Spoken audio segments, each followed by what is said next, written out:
ఎల్లు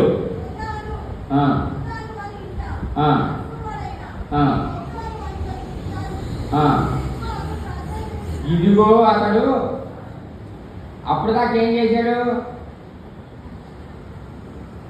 చేశాడమ్మా అపోస్తలుడైన పౌలు ఏం చేస్తున్నాడు? అప్పుడు దాకా క్రైస్తవులు అన్న వాళ్ళందరినీ హింసలు పెడుతున్నాడు.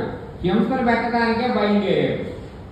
హింసలు పెట్టడానికి బయలుదేరినటువంటి ఈ వ్యక్తికి దారిలో దేవుడు కనపడి కళ్ళ నుండి పొరలు రాలిపోతే మారు మనసు పొందితే, మారు మనసు పొందిన వెంటనే ఆయన చేసిన కార్యం ఏమిటో తెలుసా? ప్రార్థన చేస్తున్నాడు. నువ్వు మారు మనసు పొందిన వ్యక్తివి అని రుజువు ఏమిటంటే నీ ప్రేయర్ లైఫ్ ఇట్ సెల్ఫ్ అది ఒక విట్నెస్. ప్రార్థన జీవితమే నువ్వు మారు మనసు పొందిన వ్యక్తివి అనడానికి రుజువు.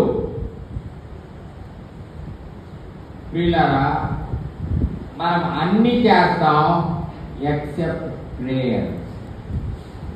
ప్రేయర్ కూడా చేస్తాం, కానీ ఆయన కోరిన అంతస్తులో మనము